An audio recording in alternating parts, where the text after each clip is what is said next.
নমস্কার বন্ধুরা, সঞ্চিতার রান্নাঘরে আপনাদের সকলকে স্বাগত জানাই। আশা করি সকলে খুব ভালো আছেন।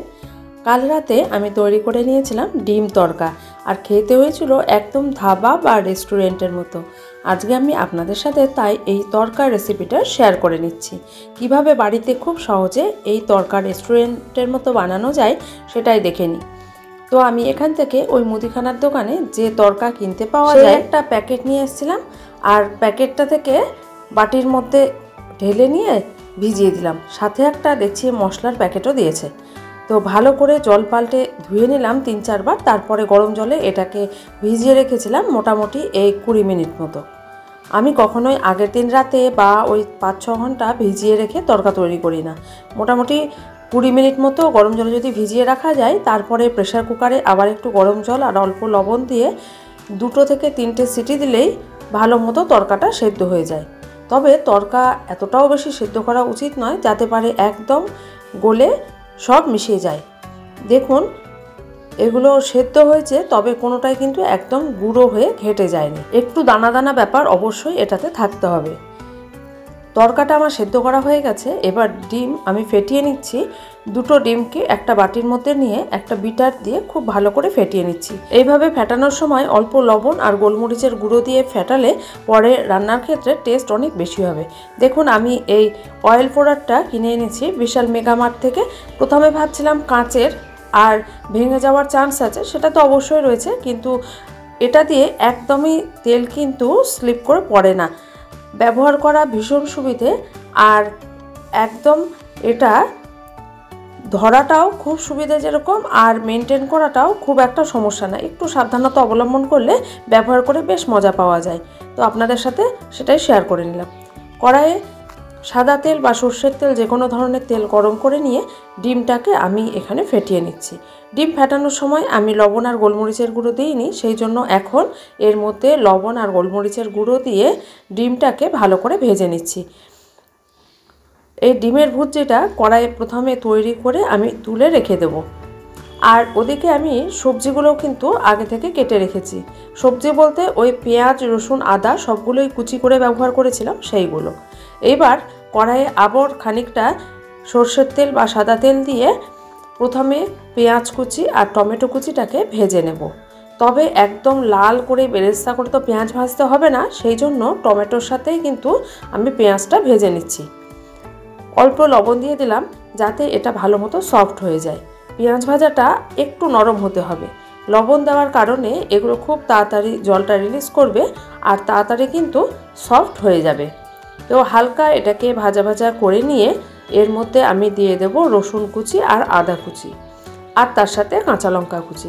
আমি এখানে কোনো রকম বেটে নেওয়া মশলা ব্যবহার করলাম না, শুধুমাত্র কুচি করে রেখেছিলাম রসুন, পেঁয়াজ, আদা, টমেটো, কাঁচা লঙ্কা এগুলোই ব্যবহার করলাম।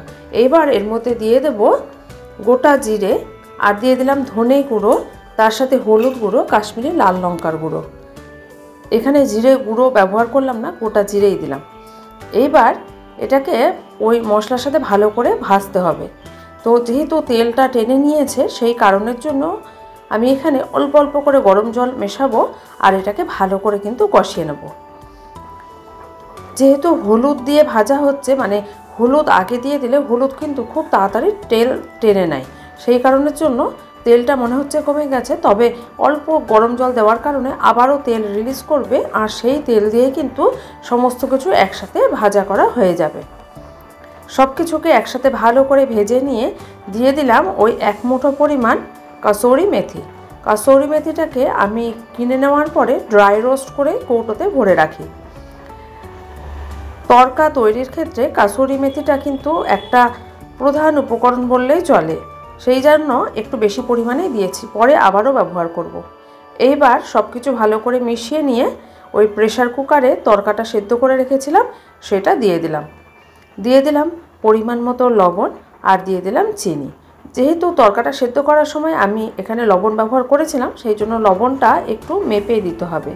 আর এটা যেহেতু রুটি, পরোটা, লুচির সাথে খাওয়া হবে, সেই জন্য এখানে কিন্তু লবণের পরিমাণটা একটু হলেও কম দিতে হবে।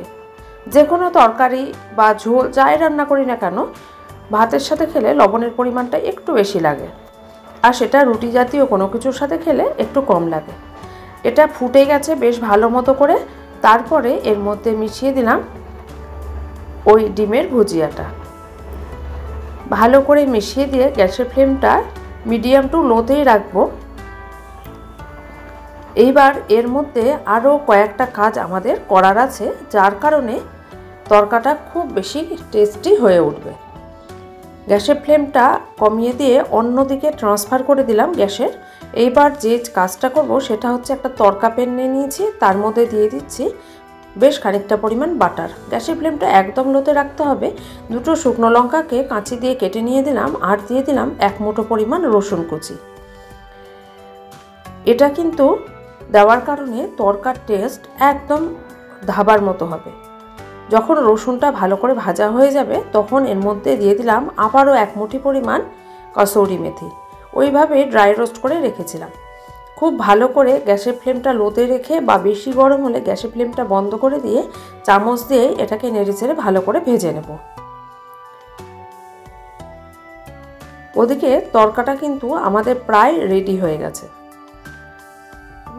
গ্যাসের ফ্লেমটা হালকা করে ধরিয়ে দিয়ে দিচ্ছি ওই তরকার প্যাকেটে যে মশলাটা ছিল সেই মশলাটা প্রথমে দিয়ে কষালে এর ফ্লেভারটা শেষের দিকে অতটাও ভালো পাওয়া যেত না, সেই কারণে এটা কিন্তু একদম প্রথমে দিইনি। এই পর্যায়ে দেওয়ার পরে আবারও খুন্তি দিয়ে ভালো করে নাড়াচাড়া করতে হবে। আর তরকাটা কিন্তু একটু মাখো মাখো করলে খেতে বেশি ভালো লাগবে। ভালো করে মশলাটা মিশিয়ে নেওয়ার পরে 5 মিনিট মতো ফুটিয়ে নেব গ্যাসের ফ্লেমটা লোতে রেখে। তারপরে ওই তরকা প্যানের মধ্যে যে জিনিসটা রেডি করেছিলাম, কাসুরি মেথি, শুকনো লঙ্কা আর রসুন কুচি ভেজে নিয়েছিলাম বাটারের মধ্যে, সেই প্যানটার থেকে সব কিছু একসাথে ঢেলে দিলাম। আর প্যানের গায়ে যতটুকু লেগেছিল ওই খুন্তি দিয়ে তরকাটা উঠিয়ে আবার ওটা ভালো করে মুছে এর মধ্যে ঢেলে দিলাম।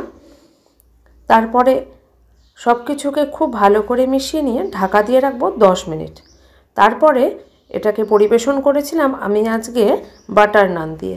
বাটার নানের রেসিপিটাও আমি আপনাদের সাথে শেয়ার করে নেব নেক্সট ভিডিওতে। আপনারা সকলে সুস্থ থাকবেন, ভালো থাকবেন। ভিডিওটা ভালো লাগলে লাইক, কমেন্ট, শেয়ার করতে ভুলবেন না। আর আমার চ্যানেলটা সাবস্ক্রাইব করে আমার পাশে থাকবেন। ধন্যবাদ।